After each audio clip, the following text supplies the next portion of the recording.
Shalom, shalom, shalom, shalom. Que Dieu vous bénisse, peuple de Dieu, peuple de la Côte d'Ivoire, que Dieu vous bénisse.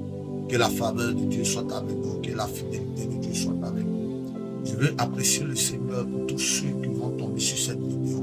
Alors si tu tombes sur cette vidéo, publie la vidéo plus loin que ça. Et que cette vidéo aille plus loin, afin que le nom de l'Éternel soit glorifié au nom de Jésus. Ce soir, je fais cette vidéo afin d'apprécier la vie d'un homme, afin d'apprécier la vie d'un élu de Dieu, afin d'apprécier la vie de quelqu'un qui a donné sa vie, qui a donné sa jeunesse et qui a abandonné sa famille, qui a tout abandonné, afin de se mettre au service du Tout-Puissant, de notre Seigneur Jésus-Christ.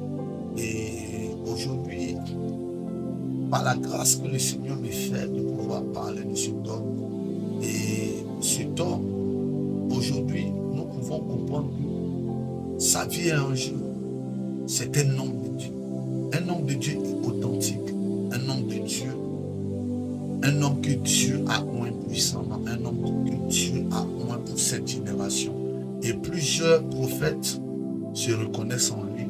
Et évidemment, nous les prophètes, nous nous reconnaissons en lui par la véracité de ces prophéties qu'il donne et par l'accomplissement de ces prophéties qui se réalisent.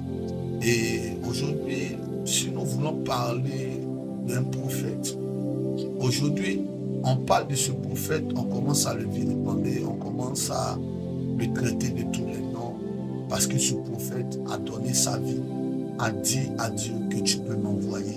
Et Dieu l'a envoyé pour prophétiser sur notre nation, la Côte d'Ivoire.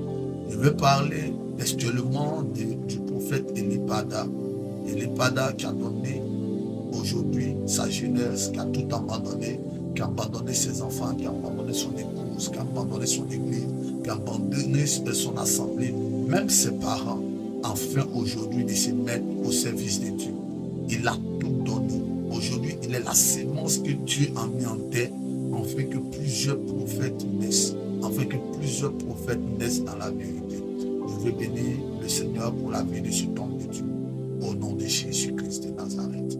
Je veux parler du prophète Elipada qui est venu dans les années 2000 et quelques, afin de parler de la part de Dieu, et que Dieu l'a pris de rien et Dieu a fait de lui. Il n'a même pas demandé à devenir un prophète, il n'a même pas demandé à servir Dieu.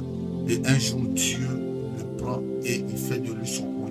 Aujourd'hui, cet homme de Dieu est beaucoup en danger